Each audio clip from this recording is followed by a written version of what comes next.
All right, once again, doing a cabinet humidor. And right here, I'm milling up the wood. This humidor is gonna be, I think it came out to like 63 inches tall. So these pieces of Spanish cedar right here, they're gonna line the inside of the humidor. So they're a little longer. And of course, these pieces a little shorter, so obviously they'll be like, the lining at the top and the bottom. This particular one, of course, will be the sides. And squaring up the other edge.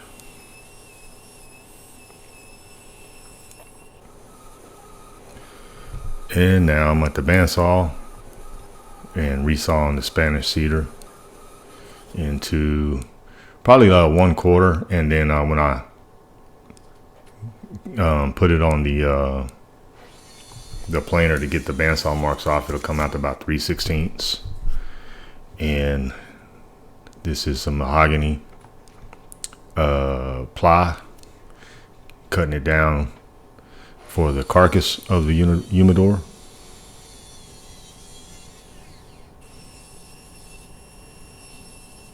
Getting everything squared up and cut to the correct dimensions.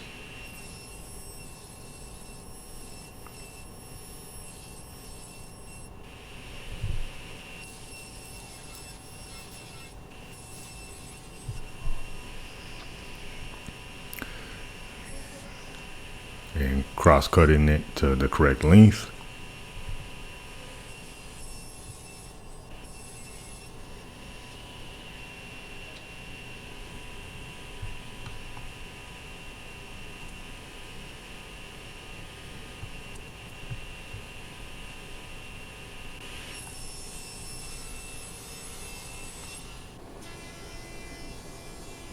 And here I am running those veneers through the planer to get them down to about 3/16.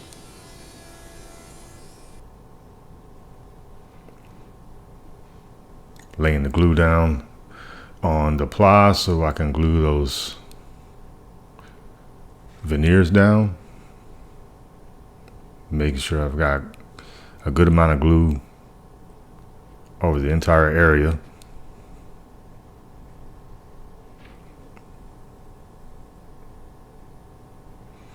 And I am looking into getting to some vacuum bags so I can start putting these in vacuum bags instead of having to use a bunch of cauls to go across there.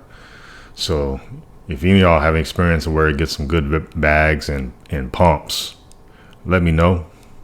I've looked into a couple places, but y'all might know some places that I haven't seen yet. There again, putting down all the cauls across here, trying to get even pressure all the way across. And taking the flush trim bit so I can get those veneers evened up with the plywood. And now I'm cutting these dados across the carcass, and this will be where everything will come together. This one will have fixed shelves, so I'm running dados down the middle portion also. And since there's two sides, you got to make sure you get those dados lined up exactly.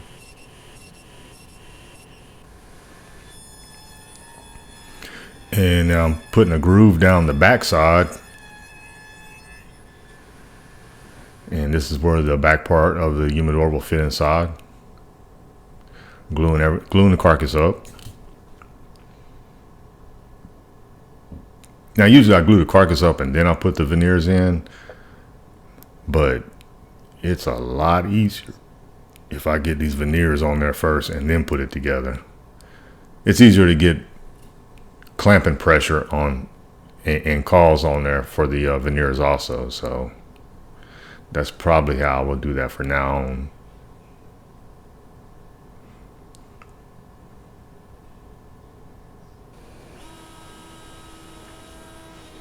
And these are the fixed shelves that go inside the humidor, and I want to have vent holes on those. So here I am using a router bit to get the vent holes on there.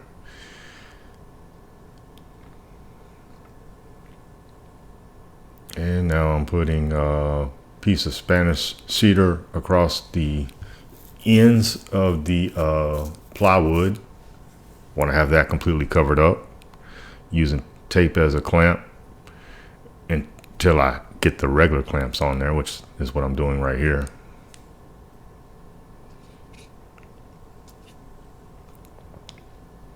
I just put that piece of Spanish cedar on the front and the back. Didn't think the sides would need it since they're going to be glued to the inside of the carcass anyways. Right there I'm using a piece of wood that I bent to make this curve. And I'm going to need two of these, one for the top of the door, one at the bottom of the door. Just more or less decoration. You'll see in a moment how I used one as a pattern, so I can use my pattern bit to cut the other one out to make it the exact same. Now this is the only shelf in there that is not fixed. It is technically not removable either, but it can be moved around because below this shelf will be where the humidor will be at. So obviously he has to have access to get to the humidor to add water or whatnot. But like I said, it won't come out, but you can move it while it's on the inside. Right here I'm cutting a bunch of sapele down for all the doors, the trim around the carcass, all that.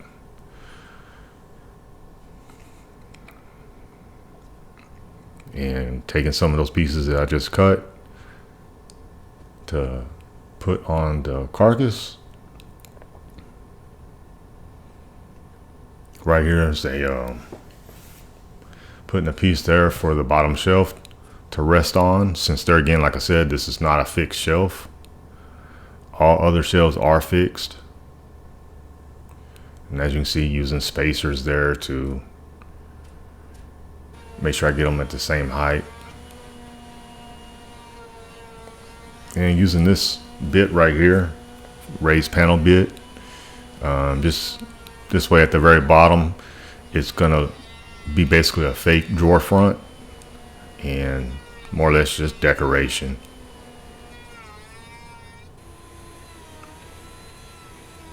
And here I am cutting a rabbit out for that fake drawer front to fit in. And this is where I'm using the pattern bit here to make sure those two curved pieces are the same size. I just used some double stick tape to tape them together. And now we're back to putting on the trim on the carcass. Getting all that clamped on there.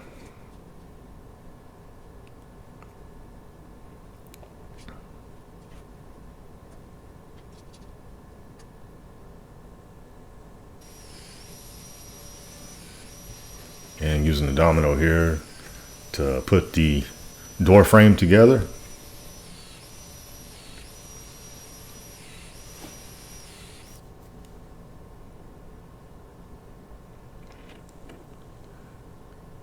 Gluing up the door frame.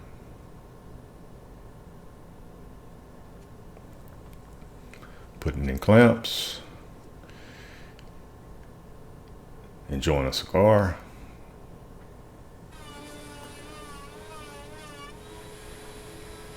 And right here I am using a cove bit to make some cove trim that I'm going to put along the inside, or actually on the outside of the carcass around the larger trim pieces. Don't think I got very much video of that. And right here I'm putting the mortises in for the doors.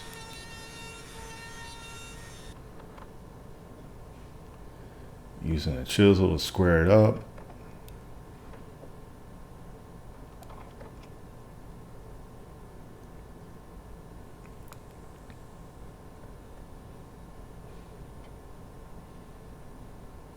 And now I'm put the door in place and marking it for the mortises, for the hinges. Just want to make sure that they're in the exact same spot.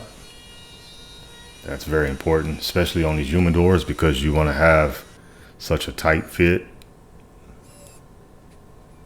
centering drill bit to get those lined up directly in the center.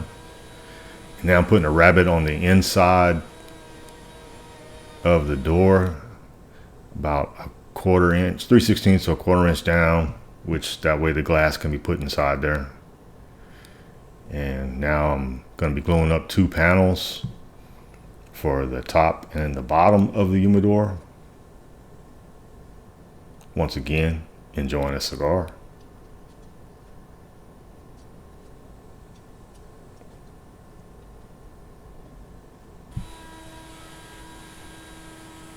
And these are the fixed shelves. I'm just doing a little slight round over just to soften it up a little bit. Got those in place. Made some more of the cove trim to go on the top and the bottom, just to make it look a little nicer. Rubio Monocoat chocolate is what I used for the color. Really like how this looks on the sapele.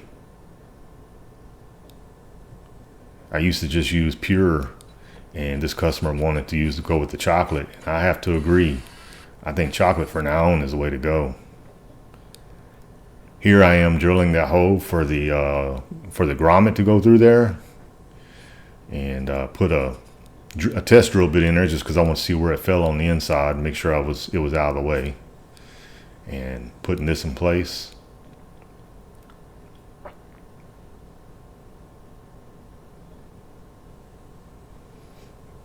And now I am gluing together the baskets that are going to go on the inside. Once I get these glued up, then I'll take them over to the router table and get the vent hose cut inside.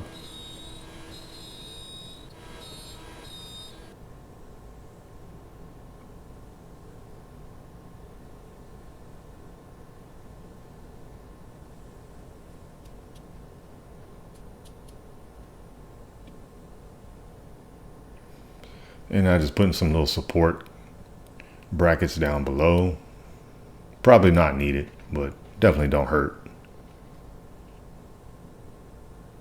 And also put some vent hose on the front and the back there, because like I said, he's gonna have those fans going through that channel that I put in the back. I didn't get a lot of video footage of that either, but here we are. It's a finished product.